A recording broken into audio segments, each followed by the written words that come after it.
Queremos saudar a todos com a paz do Senhor. É com muita alegria que estamos começando mais um programa, As Últimas Coisas, onde neste programa iremos tratar de um novo assunto, que é a grande tribulação, né? Querendo lembrar você que, se você ainda não é inscrito em nosso canal, se inscreva, curta, compartilhe. Ou se você que está assistindo o nosso programa tem alguma dúvida relacionada a este assunto que vamos tratar, pode deixar a sua pergunta nos comentários ou enviar um WhatsApp para o nosso número, né? E hoje estamos aqui com o pastor Daladier, que ele vai, com muita alegria, nós estamos recebendo ele aqui para tratar deste assunto. A paz do Senhor, pastor. Amém, irmãos. Nós estamos muito felizes em ter o Senhor aqui, fazendo parte deste programa. E nós vamos começar a nossa rodada de perguntas sobre este assunto, sobre a grande tribulação. E a primeira pergunta, pastor, é: o que é a grande tribulação? E quanto tempo ela vai durar? Muito bem, queremos inicialmente saudar a todos com a paz do Senhor. Louvamos a Deus pela oportunidade de estar aqui com os irmãos para, de uma forma bem direta, objetiva, elucidar ou tentar elucidar nessa questão. Bem, a grande tribulação é um período de tempo, né, que se sucede à volta do Senhor Jesus. Então nós cremos que no instante que Jesus voltar, né, a partir daquele momento começa a contagem de tempo para a grande tribulação. Cremos também que a grande tribulação ela se dará em vários eventos diferentes, né, ao longo do tempo, né, mas a grosso modo ela vai durar 7 anos. 7 anos desde o arrebatamento da igreja até, né, o seu final. Então, concluímos que ao início da grande tribulação vai ser quando Cristo arrebatar a igreja. Quando Cristo arrebatar a sua igreja. Amém. Exatamente, nesse momento. Amém, pastor. E a igreja passará por essa grande tribulação? Não cremos que a igreja passará, exatamente porque os eventos previstos na grande tribulação, eles não se anunciaram ainda. Então vamos supor que nós fôssemos passar daqui a 7 anos, por exemplo. Né? E nós já estaríamos presenciando esses eventos. Apesar de todas essas catástrofes, apesar de todos esses eventos perigosos e assustadores, ainda nem de longe se parece com o que vai acontecer durante a grande tribulação. Que foi até o tema que nós estudamos em outros programas, né? Os acontecimentos que precedem a volta de Cristo, né? Como fome, peste, que eu acredito que já tem assistido a esse programa e viu que além disso aí vai acontecer outras várias coisas, mas ainda não é a grande tribulação. Ainda não é. A grande tribulação ela é um evento que trará, como o próprio nome diz, né? Enormes sinais e catástrofes no mundo. Nós vamos ter a oportunidade aí, quem sabe um pouco mais adiante, de falar um pouquinho sobre isso. E nem de longe se compara com o que nós estamos enfrentando. Será um tempo de muito sofrimento. Muito sofrimento, muito sofrimento. Por isso que nós, né, devemos estar sempre preparados, né, pastor? Exato. A qualquer momento seremos arrebatados, né? E se a igreja for arrebatada nesse momento, vamos supor que estivéssemos aqui nesse programa e de repente acontecesse o arrebatamento da igreja, então daqui para frente era só sofrimento. Para quem ficar é só sofrimento, e não é sofrimento simples. Imaginem vocês que uma terça parte das águas, só para dar aqui uma rápida introdução para que a gente possa imaginar a dimensão das catástrofes, uma terça parte das águas vai se tornar em sangue.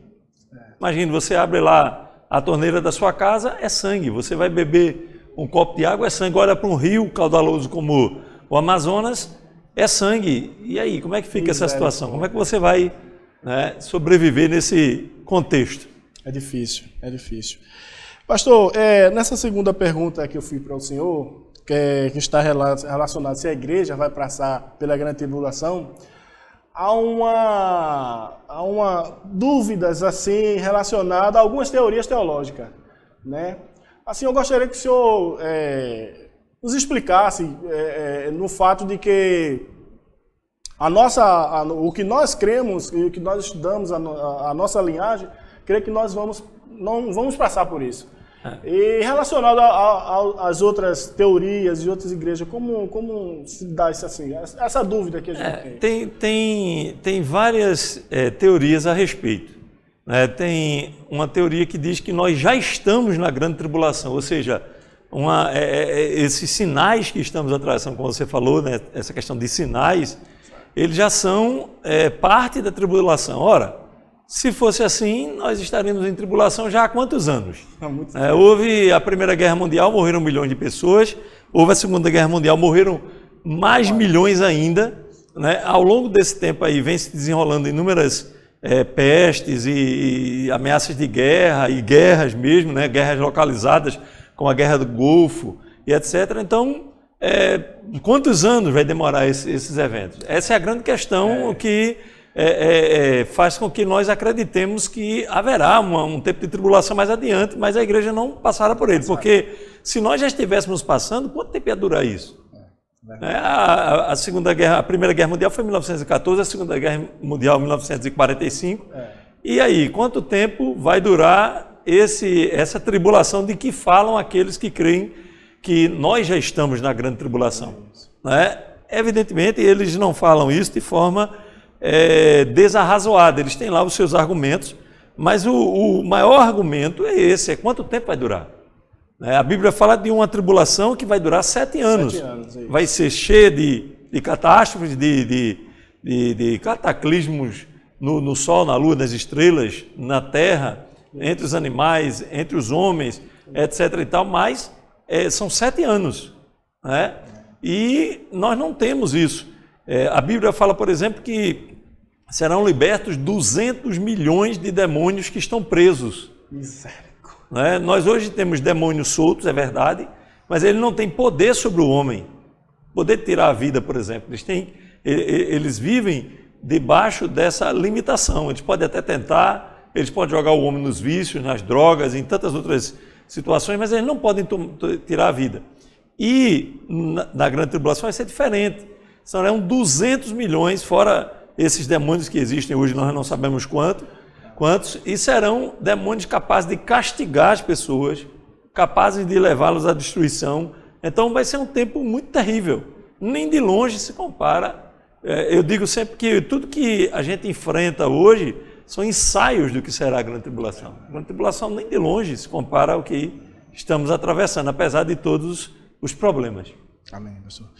A terceira pergunta aqui, pastor, qual o personagem dentro deste período da grande tribulação que vai querer se colocar, né, no lugar de Cristo? Gostaria que o senhor falasse um pouco sobre esse personagem. Provavelmente vocês já devem ter falado alguma coisa, porque a escatologia ela é cíclica, né? Ela vai lá na frente e retorna. Então, você já deve ter falado dos eventos. Então, é importante a gente frisar nessa grande tribulação os eventos. Jesus volta, né? Vamos supor que ele voltasse hoje são 27 de junho, e aí começa a grande tribulação, um tempo de contagem, né? Um tempo para o fim. Vão ser 7 anos, depois mais 1000 anos do milênio, e enfim, acaba, né, toda a história como a conhecemos e tem início e eternidade. E aí o que acontece? Nesse momento em que Jesus volta, já está em cena, né, no mundo um personagem chamado o Anticristo. Então ele é um personagem humano, é bom que a gente frise isso, né, influenciado pelo diabo, e ele vai surgir como um personagem para se contrapor a Jesus. Ele vai, por exemplo, né, segundo se deduz do texto sagrado aqui de Apocalipse, capítulo 10, 11, 12 em diante, que ele vai tentar dar ares de normalidade ao arrebatamento. De paz, né? Jesus arrebatou a igreja, então ele vai dar uma interpretação talvez ufológica, né? Ou foi houve um translado cósmico, alguma coisa desse tipo, para minimizar o arrebatamento, relativizar o arrebatamento. E em seguida ele vai surgir como uma pessoa que vai solucionar o problema da humanidade, ou seja, o caos vai se instaurar, vem a fome, vem a peste, vem uma série de outros eventos, e ele vai aparecer no plano mundial como uma pessoa que tem a solução para esses problemas. É bom que a gente diga que vem um outro personagem, né, que é o falso profeta, que é um personagem religioso, é diferente. Né? O anticristo é administrativo. Político. É político administrativo, é aquele cidadão que vai dar as ordens, é aquele que vai dar rosto, né, institucional ao reinado do anticristo. Né? E ele vai, obviamente ele sendo o próprio anticristo, né, ele vai ser a personificação do período, mas ele vai ser auxiliado por esse falso profeta, que vai dar a conotação religiosa à coisa. Né? Então ele dá as ordens do ponto de vista político, institucional, e o anticristo ele dá, vamos dizer assim, o plus, né, religioso, dando, né, contornos religiosos ao reinado do anticristo. Tá certo? Então, esse personagem, ele é contra Deus, ele é inspirado pelo diabo, né? Ele tem habilidade, é um homem que tem condições de convencer nações, né? Convencer nações, né? Não são pessoas, são nações. A palavra de Deus diz que ele vai convencer nações a adorá-lo, por exemplo, né? E todos irão aderir, porque imaginem os telespectadores, Jesus terá voltado e essa terra vai estar no caos. Não é? Nós vamos ter acidentes os mais diversos possíveis. Jesus volta, cai avião, ônibus perdem o controle porque o motorista era uma pessoa salva em Cristo. Não é? Trens perdem o controle porque o maquinista era um salvo em Cristo. Isso aí é uma realidade perfeitamente razoável, né? E o que acontece diante de todo esse caos, aparece uma pessoa para dizer, não, nós temos a solução para isso aí. E pode ser que até, inspirado pelo inimigo, ele tenha condições reais de dar uma solução passageira. Nós entendemos isso. É aquela paz aparente, ele vai trazer uma paz aparente. No meio do caos ele vai surgir como aquele personagem que dá, né, alguma tranquilidade, uma tranquilidade temporária. Até que ele comece a se revelar como uma pessoa, de fato, né, um perfil ditatorial, que exige adoração, que exige subserviência, e aí as pessoas vão começar, de fato, a sofrer. O senhor falou aí de dois personagens, que é a próxima pergunta que eu vou fazer, que é, no período da Grande Tribulação, haverá a manifestação da Trindade. Você já falou de dois, né? Uma Trindade satânica, né? Como é formada essa Trindade? E como ela... A Trindade é o próprio diabo, né? Tomando o lugar de Deus, por assim dizer, né? Isso. O anticristo tomando o lugar de Jesus, e o falso profeta tomando o lugar do Espírito Santo. Eles vão agir em conjunto na terra. Pensem em um outro detalhe aqui importante, um outro ingrediente, né, nefasto para a gente lançar aqui no meio dessa história. Eu estou com a minha Bíblia aberta aqui em Apocalipse capítulo 12, para a gente ir mais ou menos acompanhando aqui o roteiro, é que esse mundo estará entregue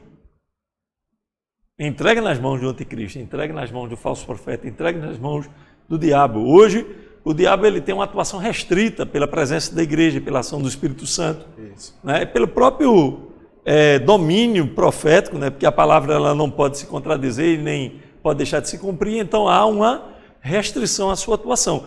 Quando Jesus voltar, ele vai ter liberdade.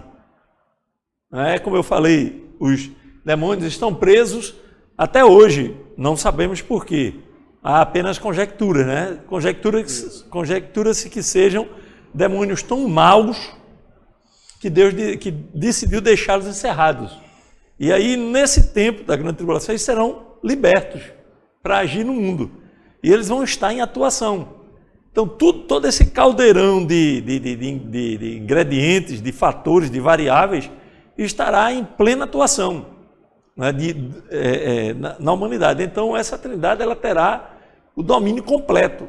E a humanidade vai estar sob a influência dela. Poder também, né, pastor? Exato. Poder sobre as nações. Exato. A gente não pode esquecer que o diabo ele tem poder. Exatamente. Né? Ele tem um poder restrito hoje, porque ele está debaixo das ordens de Deus. E estará sempre, mas assim, ele está restrito nesse tempo, é o tempo da graça. Né? E mesmo assim nós vemos tantas coisas terríveis. Né? Nós vemos uma pessoa drogada, por exemplo, lançada ali no meio, sem condições de reagir para sair daquela condição. Outros que estão influenciados para, por exemplo, cometer violência. E são pessoas influenciadas por espíritos malignos. E já causam medo e pavor. Imaginem quando essa atuação for plena. É verdade. Aí o negócio toma contornos cinematográficos. Né? Aquilo que contam aí nos cinemas, alguns filmes, né? nas películas, vai ser fichinha diante do que vai acontecer. Né? Nós vamos ter caos nos ares, né? Quando as trombetas tocar, quando as taças da ira de Deus se derramarem sobre as nações, e além disso, esse despotismo. Ele vai ser um déspota, né? O anticristo. E ele vai exigir adoração mesmo. Quem não quiser adorá-lo, ele vai matar, ele vai desterrar. A Bíblia diz que haverá um sinal, né? A gente está sendo aqui bem sintético, né? Mas há inúmeros eventos que acontecem. A Bíblia diz que haverá um sinal na testa e na mão das pessoas para que ninguém compra ou venda ou faça alguma transação se não tiver esse sinal. Então imagina um amigo, amiga que vai agora ter dinheiro, mas não se submete ao domínio do anticristo. Então ele não vai poder comprar. Como ele não compra, então fica difícil de manter a vida. Né? Como ele também não vende, ele não consegue ganhar dinheiro. E presume-se, a Bíblia não é clara nesse sentido, mas presume-se que, por exemplo, as pessoas não podem fazer transações que exijam burocracia estatal, como, por exemplo, trabalhar registrado. O cidadão chega, não tem o sinal da besta, então não pode comprar, não pode trabalhar, não pode vender. E como é que fica a situação das pessoas nessa? Muito difícil, um tempo muito difícil. Agora, pastor, eu sei que a gente já está chegando ao fim e que tem uma pergunta que não quer calar.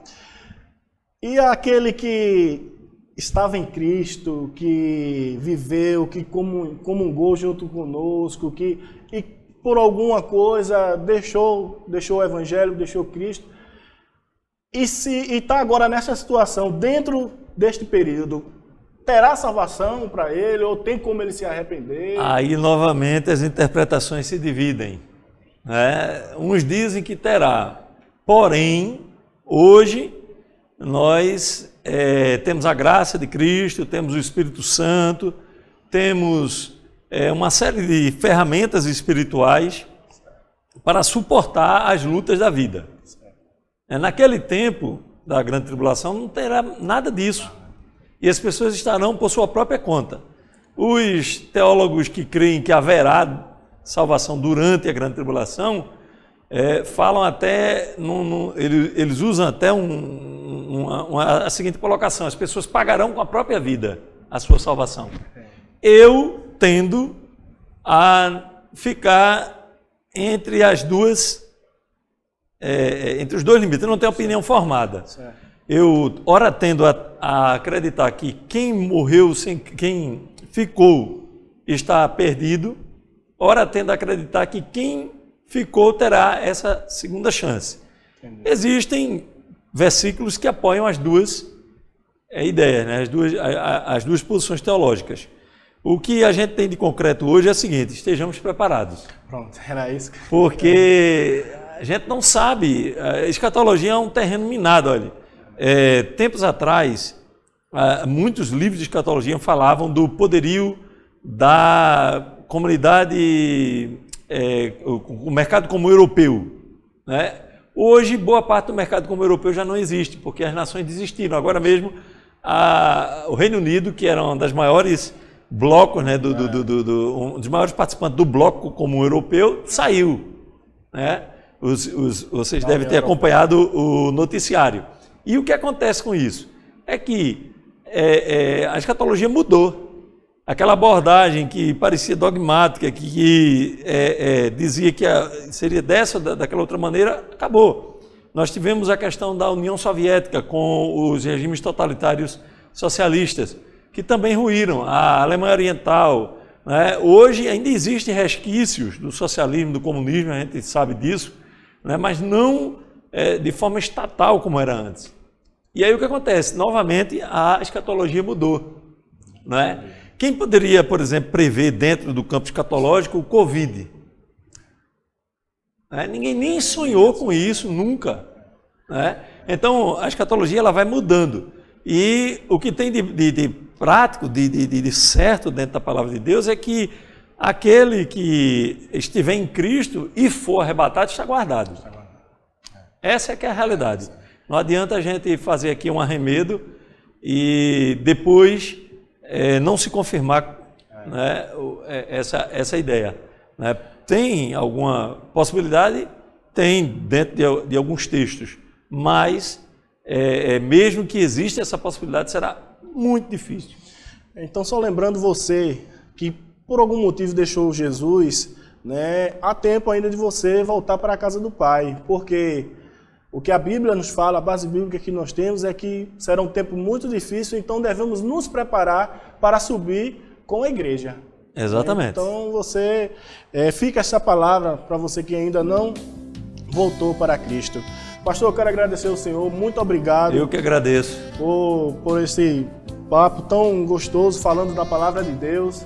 E as portas aqui estão abertas para o Senhor, sempre que quiser, dar uma força neste programa.